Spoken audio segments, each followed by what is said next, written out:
Recording in progress. Okay, I will call to order the Wednesday, June 7th, 2023 meeting of the Oregon City Urban Renewal Commission. Call a roll, please. Commissioner Denise McGriff. Present. Commissioner Frank O'Donnell. Here. Commissioner Rocky Smith. Here. Commissioner Doug Neely. Commissioner Adam Marl. Here. Vice Chair Sean Cross. Here. And Chair Mike Neely. Mitchell. Okay, at this time, we will hear citizen comments on items not on our agenda. Mr. Buss, I see on your card that yours is on an agenda item. Ms. Arenello, is yours on an agenda item or? On the agenda item. Okay, so we will hold those until we open the public hearing on that item. Seeing no other citizen comments, we'll move on to discussion items. We're looking for approval of these minutes, correct? I'd like to move we adopt the minutes of March 1st, 2023, February 1st, 2023, January 18th, 2023, and April 18th, 2018. April 10th. April 10th. Second. Okay, moved and seconded. Call the roll, please. Commissioner Denise McGriff. Aye. Commissioner Frank O'Donnell. Aye. Commissioner Rocky Smith. Aye. Commissioner Doug Neely. Commissioner Adam Marl. Aye. Vice Chair Sean Cross. Yes. And Chair Mike Mitchell. Aye. Motion passes. May I ask Mr. Wiley a quick question? You may. So this was a holdover from some minutes that never got approved? Okay, Yeah, that's we've been what- doing our audit and going through and checking, and these were holdovers. Checking, and so we still have some that are outstanding. Okay, thank you. Okay, thank you. All right, we are on to item number 5, and this is a public hearing. So I will open the public hearing to cover item resolution number UR 23-01, adopting the urban renewal budget, making appropriations and declaring tax increment for the 2023-2025 biennium. Mr. Conkle. Thank you. Good evening, Urban Renewal Commission members. Tonight, we're presenting the proposed 2023-2025 Urban Renewal biennial budget. On May 25th of this year, the Urban Renewal Budget Committee reviewed the proposed biennial budget.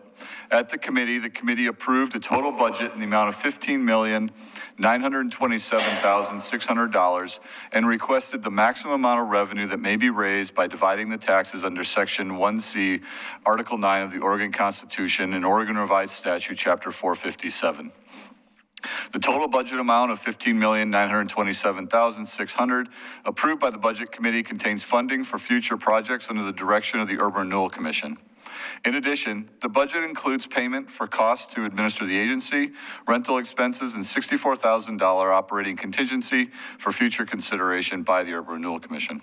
Following adoption, documentation will be filed with the Department of Revenue, the Clackamas County Clerk, and the Clackamas County Assessor as required by the Oregon Revised Statutes. Mr. Zook, the Finance Director, and I are here to answer any questions that there may be. Okay, any questions from commissioners for staff?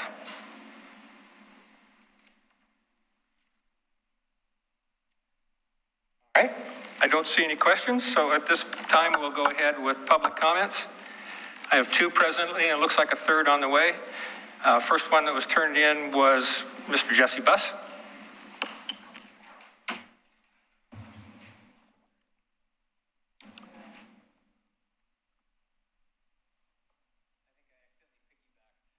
First commenter since I personally delivered my comment card to Mr. Wiley, but good evening.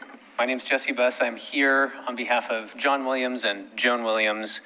And since I'm representing 2 different people and I'm not sure how long I will take, I'd ask for 6 minutes instead of 3. I'm not sure if I'll need the full time, but I would ask for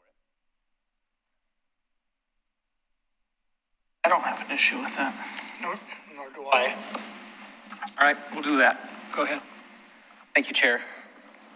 So I'll start off by bringing up what I'm sure will be part of your discussion after public comment, which is the May vote rejecting the ballot measure that was asking to authorize $44 million in spending. So as you know, that the voters pretty resoundingly rejected that. So I was surprised to see the Budget Committee moving forward with a budget that includes 15 million in capital outlay when the voters said, don't do that. The problem with the budget is not only that it ignores the will of the people, but also it ignores statute. You have no debt currently. You have no reason to take on additional diversion. You've got almost 10 million sitting in the bank. And I know from the Budget Committee, I watched that online, that there's a priority from this committee. You want to do the quiet zone with the railroad. And, you know, you've got enough in the bank to do that without diverting additional millions of dollars here. ORS 457-450 sub 2, and I won't read the whole thing, but it says if you don't have any debt, you have to notify the county assessor of that, and you can't keep on diverting money. So this proposed budget would violate that law. Relatedly, I want to address something that Mr. Conkle raised in the Budget Committee context. As you know, a few different members of the Budget Committee suggested diverting essentially $0 or 0% of the available diversion. And something I noticed was every time that was raised by a member of the Budget Committee as a possibility, Mr. Conkle chimed in and said, well, you know, you really shouldn't do that because it might be argued that if you're diverting $0, that you're shutting down the district. And speaking for the Williamses, they have no intent to challenge a $0 diversion as somehow shutting down Oregon City Urban Renewal. It wouldn't have that legal effect anyway. Diverting no money for the next year or the next 2 years would simply not add more money to the pot of money you already have. So I'm authorized to say, hey, if you divert $0, which my clients urge you to do, that's not going to be a problem from them. They're not going to try and use that as a legal hook to then shut down urban renewal. So I wanted to address that. On the flip side of that, because diverting this money is contrary to statute and probably more importantly, contrary to the will of Oregon City voters as of just a few weeks ago, if anything other than $0 is diverted for the next year or two, you're probably looking at more litigation from the Williamses about the budget. So I'll leave that there. I also want to say, I'm not certain about this, but when I looked at the public notices issued in the newspaper for the Budget Committee meetings, one of them didn't seem right and didn't seem to actually relate to the Budget Committee meetings. And I don't have copies of that in front of me, but that's a potential issue as well in any possible new litigation is failure to adequately notice. But again, I don't have the specific language in front of me. I'm just not sure that the public notices were given properly. But again, if you don't divert any money, that's not going to be an issue. As far as the budget as a whole, all of these capital outlays should be deleted. The voters don't want you to do it. So I'm available for any questions, but that's what I wanted to say. Thank you for the additional time.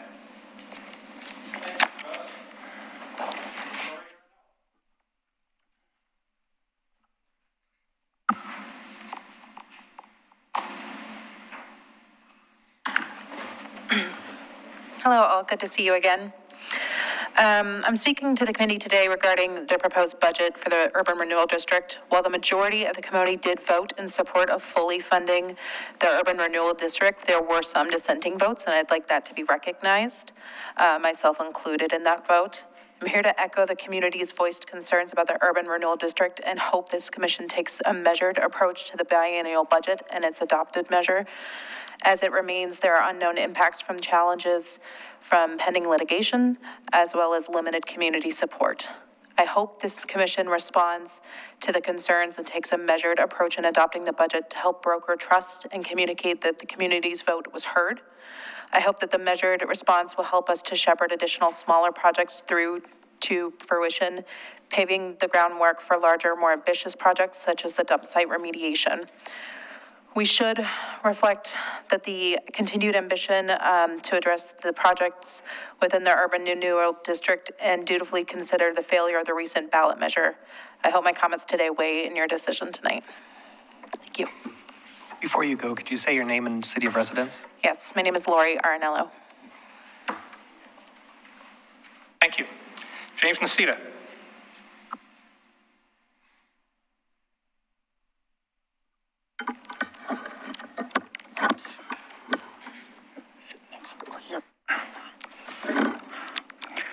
Good evening. My name is James Nacita. I live in Oregon City, and in fact, my house is in the downtown urban renewal district plan area.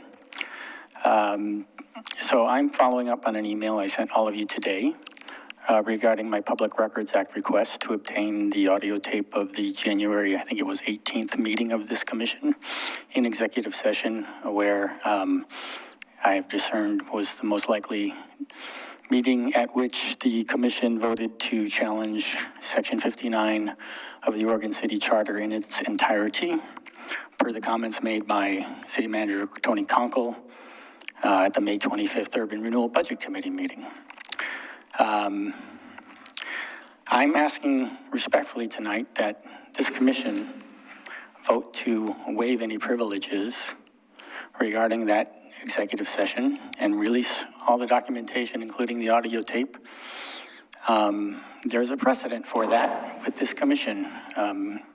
Commissioner Neely and Commissioner Smith will remember that when I was a member of this board in 2011, we voted to waive exactly the same type of privilege on urban renewal, privilege secrecy regarding our negotiations on the Rivers Mall. And those audio tapes were in fact released to the public. Our concern then was that people have a right to know what their elected officials are doing on a matter of importance. The Rivers Mall at that time was a matter of public importance. Needless to say, this commission taking steps to eviscerate Section 59 of the Charter in court in its entirety, I think is a matter of public importance. And we citizens have a right to know what happened, hold our elected officials accountable at the ballot box. And so I'm asking that that be done this evening. I could go through a long litany of concerns that I think arise out of that vote. I think one is that from what I've been able to discern, that vote was taken in response to a complaint by Mr. Williams, which raised as one of the claims violation of Section 59E of the Charter. So I'm not sure what the relevance is of Section 59A through F, and why, in response to Mr. Williams raising Section 59E, this commission would take steps to invalidate all of Section 59, including Section 59A through F of the Charter, which doesn't appear to me, at least, to be very relevant to the claims that Mr. Williams was making in that complaint. It seems very gratuitous. And we have a right to know, I believe, why this commission did what it did. So I would respectfully ask that you strike a blow for transparency and accountability tonight and vote to waive that privilege and allow that audio tape to be released. Thank you. Thank you. Anyone else wishing to make public comment? Anyone online? Okay, at this time I'll close the public hearing and we'll move to deliberations. Commissioners. I don't have a deliberation, but I completely apologize. I could hardly hear whatever you were saying. I apologize. I think the mic was too close. So could you give me the revised standard translation? Because I didn't pick up all of that. And I don't know if anybody else had the same problem, but half of it was, I could hear it, and then it was kind of like not audible. believe what Mr. Nacita was asking is that for this Urban Renewal Commission to, back earlier this year, apparently there was some discussion in executive session about the urban renewal litigation that is currently pending. And Mr. Nacita has indicated his understanding that there was an executive session earlier this year at which the Urban Renewal Commission decided that it would be appropriate to challenge all of Section 59 of the Charter. He would like the recorded audio of that executive session released to the public.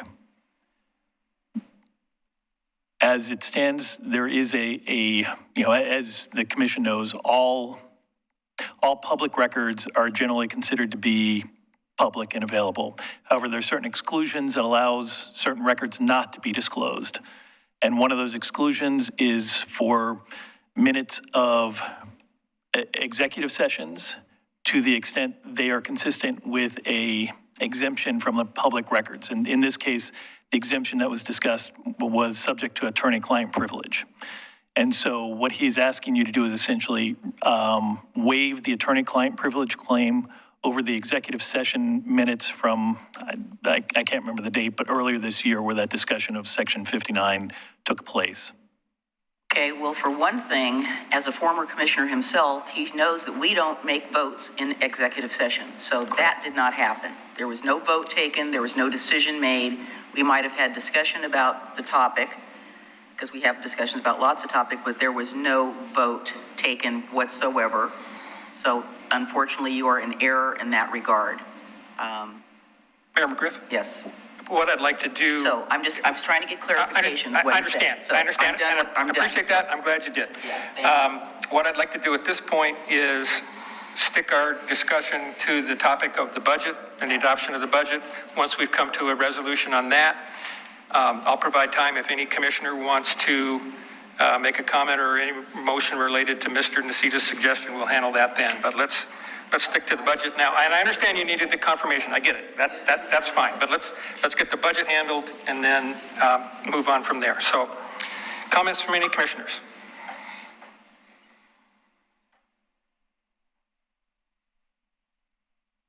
Sure, I'll go first. Commissioner O'Donnell.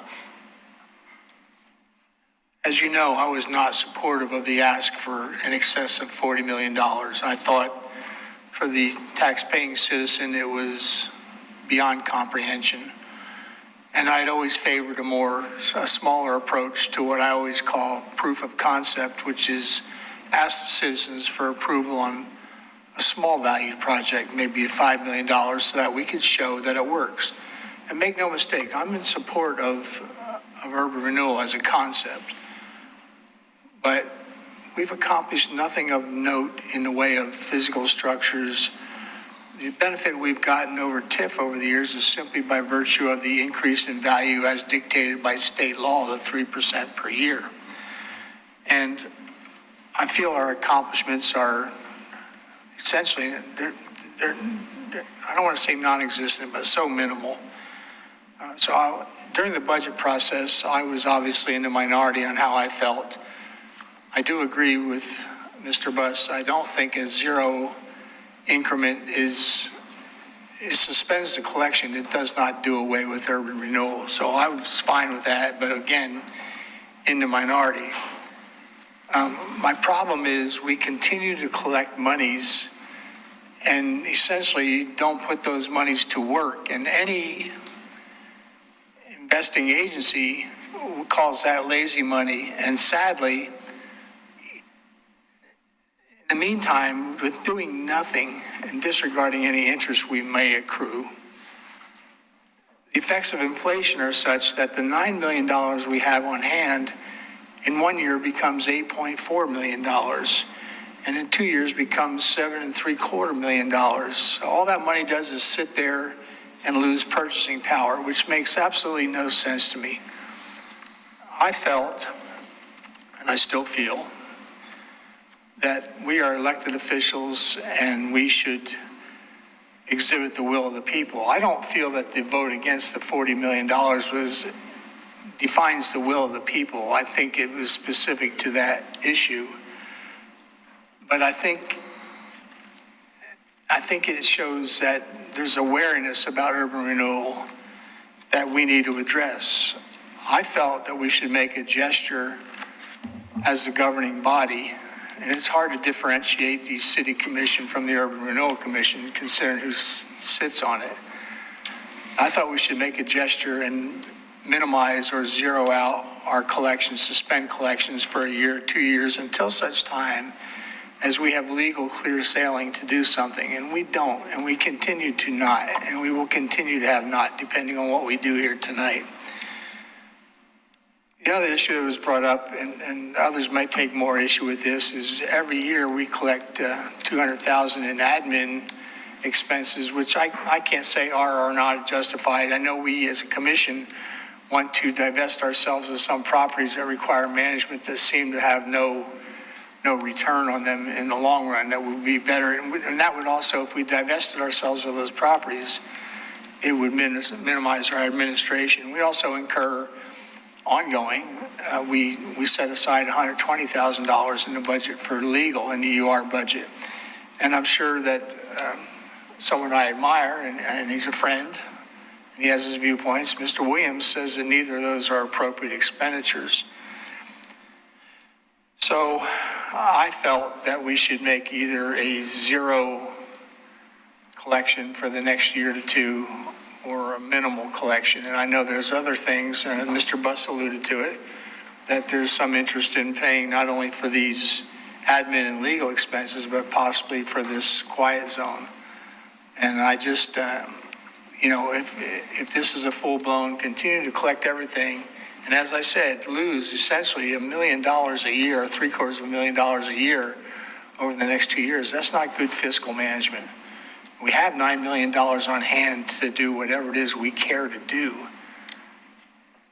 Whether or not that complies with others' view of how the money be spent is irrelevant, but to continue to accumulate money and lose it due to inflation without putting that money to work as a businessman, that makes no sense to me. So that's where I'm at, and my vote tonight, depending on what's proposed, will reflect that. Thank you.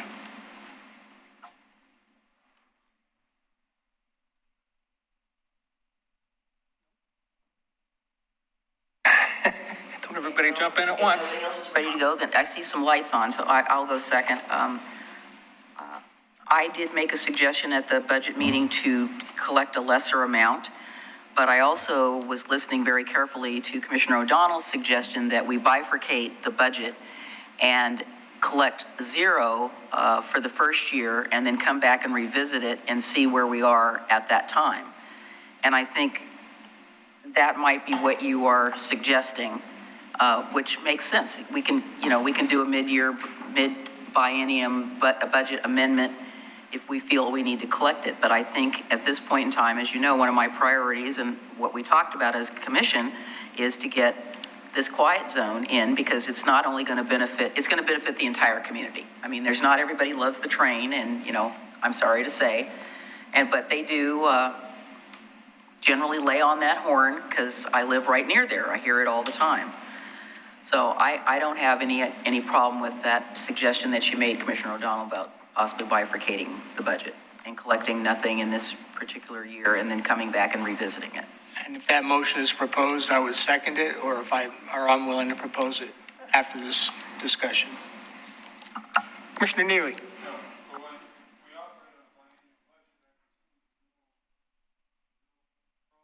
That occurring, we're just basically approving the budget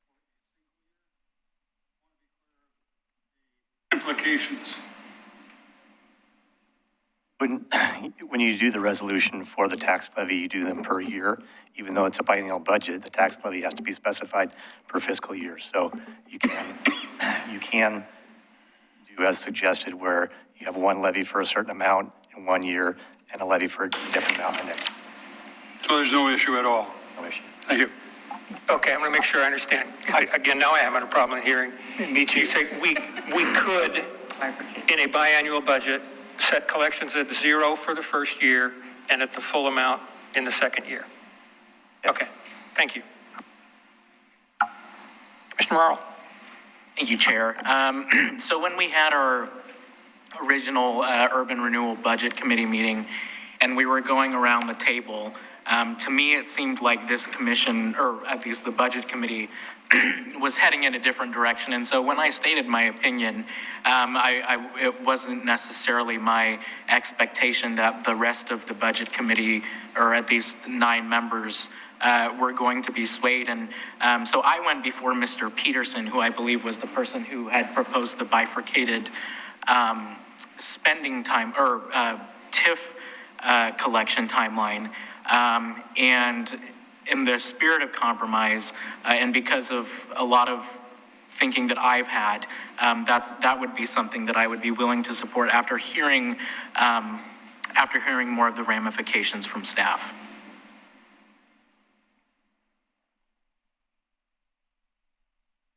Commissioner Cross. I guess I'm the only one that's going to say I don't agree with anybody. I think by allowing to not take the TIF, since we're not able to sell bonds, we can use TIF to do projects directly. We've had attorney opinion about it. I mean, that's what we're working with here.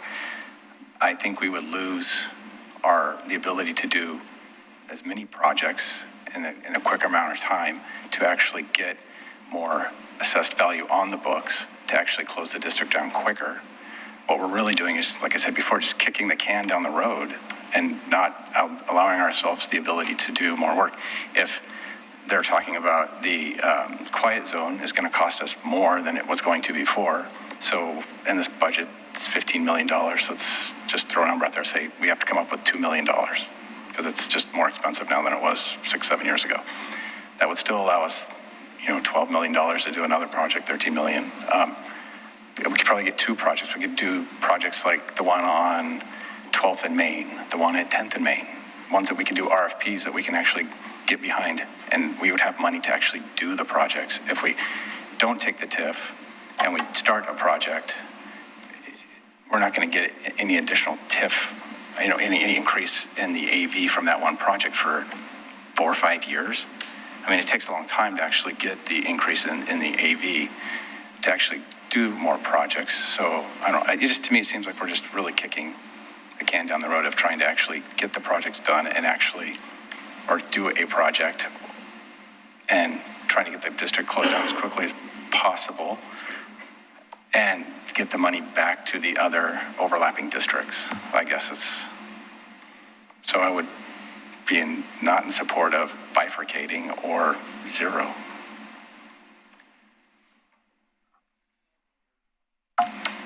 Commissioner Smith, anything no? Commissioner O'Donnell, looks like you want to. Just my feeling is, as an elected official, my view is somewhat different and reflects what I proposed. And I think it's important to listen to the will of the community, make a gesture, avoid ongoing legal battles that essentially make us ineffective for long periods of time. And I do believe, I still believe in going out for a vote of the people. I think the project should be smaller in scale and give us a chance to demonstrate it. We have $9 million, which is rapidly decreasing again at $750,000 per year. I mean, let's see if we can get some buy-in from the community and support by demonstration of a small proof of concept project. So I'll stand by my proposal, and at the conclusion of the discussion, either myself or another can make that same motion. I have more that I want to say later, but you could argue the other side of that. Which is that $9 million will buy less and less as time goes down. Yes. Which is an argument for refilling the coffers so that we can do things. Because if inflation eats away enough of that $9 million and we're not collecting, our ability to do projects is lessened. But what is our ability to do we have clear sailing to do a project at any point in the immediate future? And the answer is no. Well, I think that depends on whether we're not willing to take that on. I mean, this is the Urban Renewal Commission. It's not the Urban Do Nothing Commission. Well, Well, essentially, we are- historically, the second description is more accurate. Which is not right. Believe me, that's why I don't want to chair this committee. Well, as you recall, I had proposed 25%. Reducing the amount.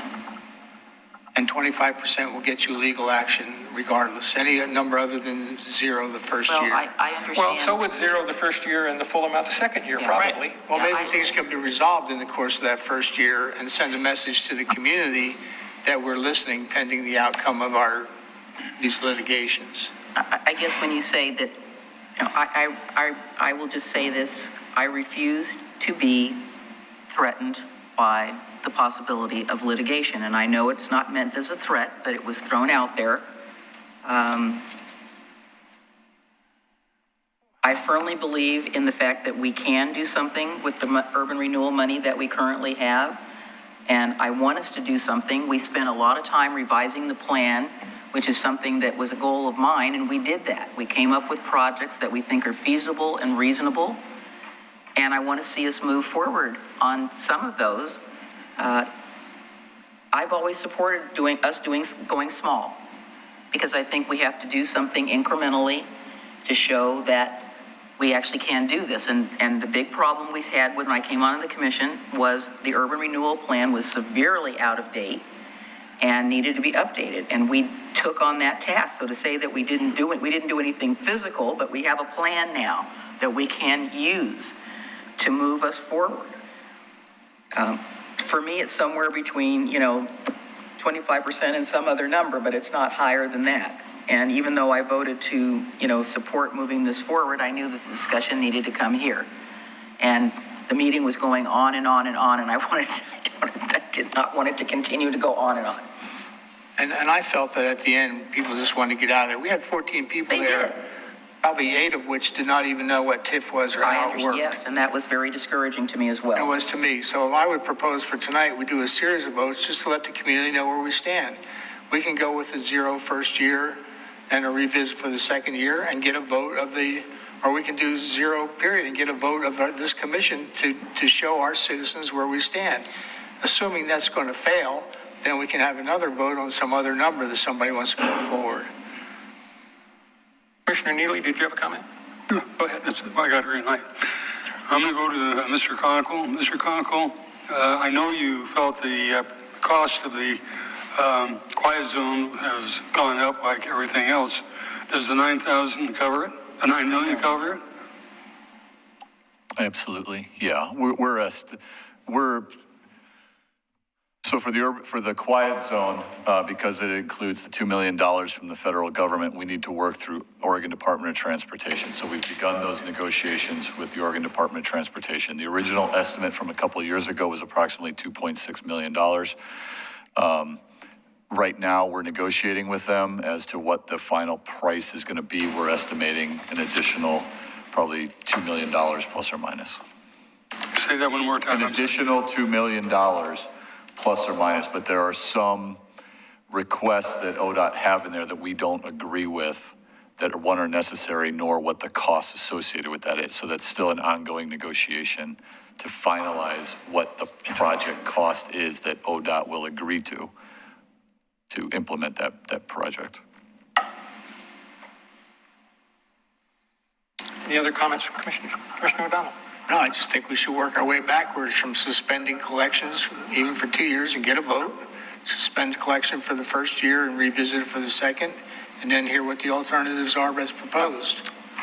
I want to make a comment, and then I think unless someone else wants to speak again, we'll be ready to entertain a motion. But I don't know that we can, Robert's Rules of Order, we get a motion and we vote on it and a second, we one vote at a on time. it. And if it passes, we're done. If it fails, we'd have to have another motion. Right. Okay. I came into this, and I think I said the same thing at the Budget Committee. I came into this prepared to support the Budget Committee recommendation, and I so far have not changed my mind for 2 reasons. If any action we took tonight changed anybody's tax bill, my opinion would probably be different. But it doesn't. The second thing is anything that we do in terms of collection, when we get more clarity on the future of urban renewal, we can backdate, return that money to the taxing districts back as far as we want it, back to all or part of the 9 million that we have on hand. So if either of those two facts were different, my opinion would be different, but I'm still leaning toward full collection for those two reasons. But I'm going to see what motion comes up, and I'll figure out what to do from there. And in the interim, each of those agencies that would normally get those funds loses that purchasing power. I mean, I look at my tax bill. Anybody should look at their tax bill. I make two contributions, one to city UR and one to county, and I'm not in the city UR. So I'm going to start making motions, and we can have it for the record. So I'm going to do the most extreme motion first. I move that we suspend collection of the UR monies for the 2-year biennium. Second. Okay.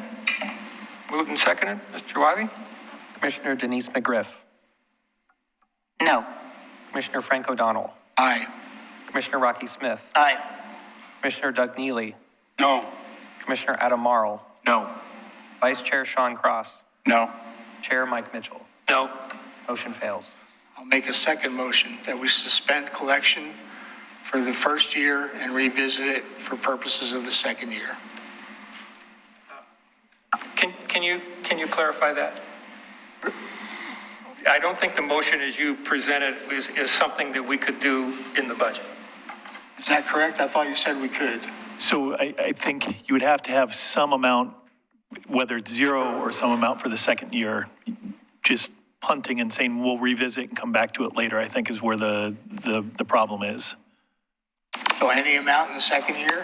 So you could say, for example, $1. zero in the first year, and then, 25% or 100%, whatever the number is for the second year. Okay, let me make a motion that we collect zero the first year and up to 25% in the second year, subject to review. Would we have the ability to review? Okay, then you want firm numbers, zero the first year and 25% the second year. Yeah, for purposes of a final motion or a final adoption, I would use that chart that the Budget Committee had where the percentages were on the screen and it translated into a specific dollar amount, because the motion to levy tax less than the full amount would need to be a dollar amount, not a percentage. So, But if the Okay, so what's the equivalent of the 25%? in the second year, 55,165,000. Oh, no, 25% in the second year would be 25% of 3 It's million. okay. I mean, I could probably throw this on the board. It's like What we have 750. in motion, what we have to state The amount. the amount of excess increment value that we want to levy. In this case, it would be $55,165,000. It would raise a levy of approximately $828,000. So if you look at the motion in the adoption, or if you look at the resolution to adopt the budget and levy the tax, that's where we would modify the resolution to say, in this case, we would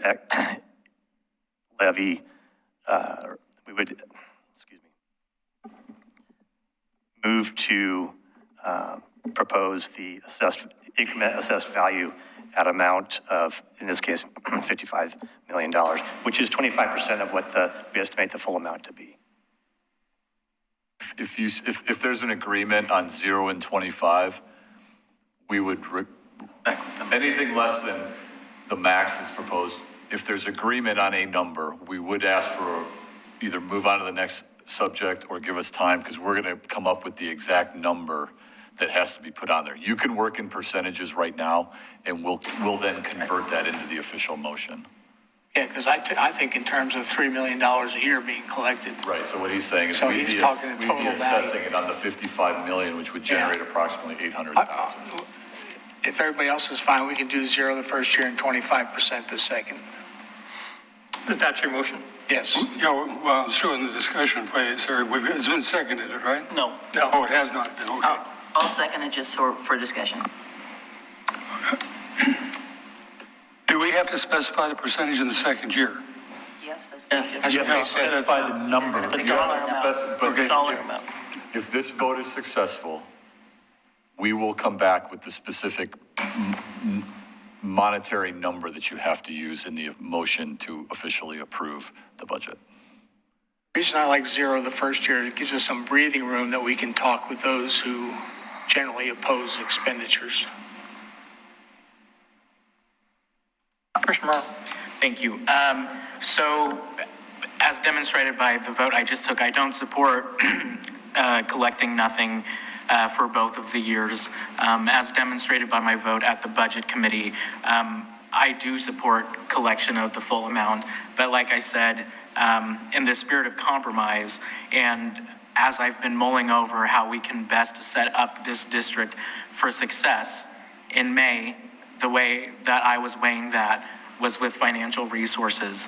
But tonight, with my willingness to go the bifurcated scheme that Mr. Peterson and now Commissioner O'Donnell are proposing, I believe that also does work to set up our district for success in the future by showing that we care about the trust of those who just voted in the last election. Regardless of the turnout, our system is governed by those who show up. And so I have not changed my opinion on what I believe we should be collecting. I still believe we should be collecting the full amount. I will not support 0 and 0. But again, I appreciate the concerns that have been brought up and would be willing to support the 0 and 25. We have a second on that motion? I seconded Okay. for discussion purposes, so we could get it on the table. Yeah. And for clarification, that's 0 the first year, 25% the second year. That number is they come up with. Commissioner Is there Denise- further discussion before we vote? Okay, call for the vote. Commissioner Denise McGriff, Aye. Commissioner Frank O'Donnell, Aye. Commissioner Rocky Smith, No. Commissioner Doug Neely, Aye. Commissioner Adam Marl, Aye. Vice Chair Sean Cross, No? and Chair Mike Mitchell. Aye. Motion passes. So how long do you gentlemen need to give us a number that we can plug into the?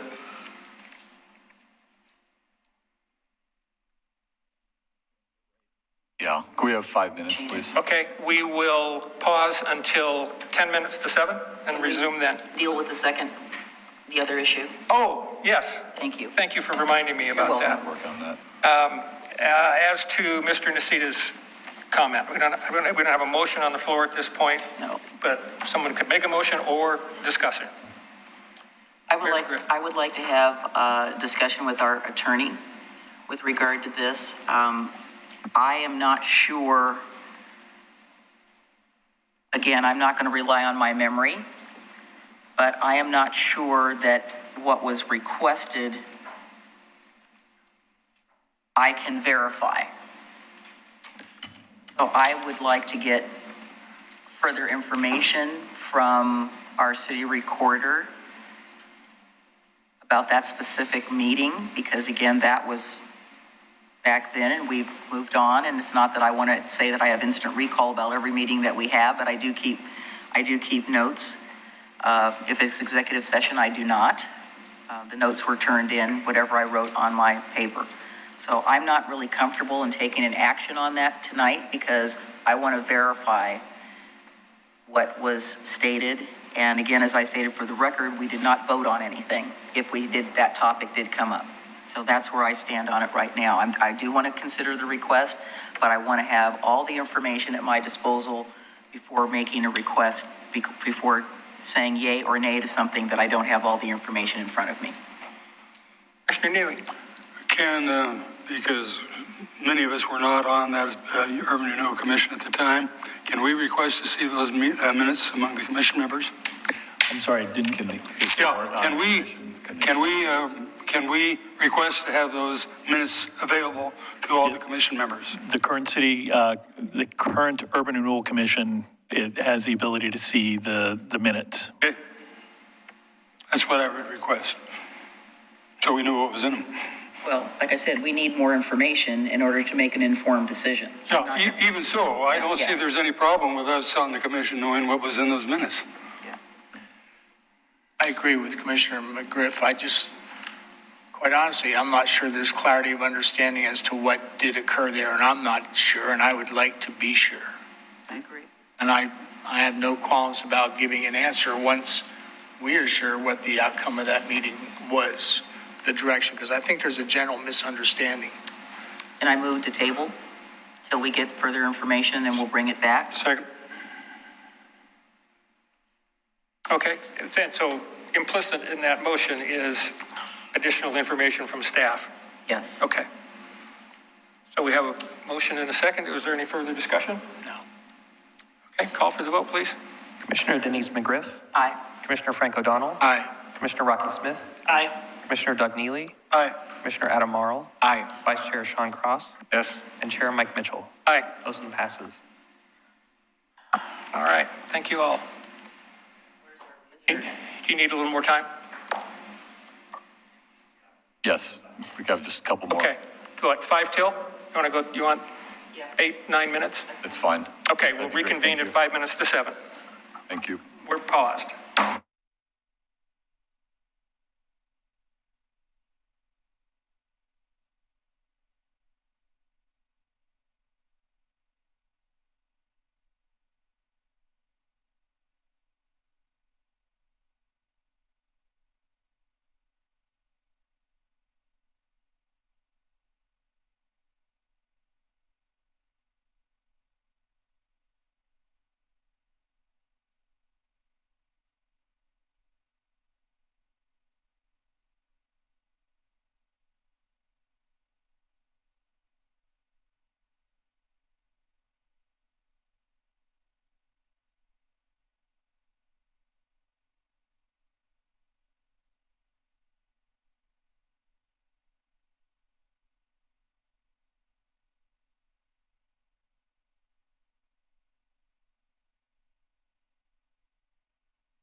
All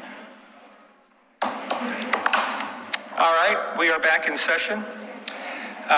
First thing I need to do is close the public hearing. After speaking to Mr. Conkle and Mr. Zook, it's not just the revenue line that will change.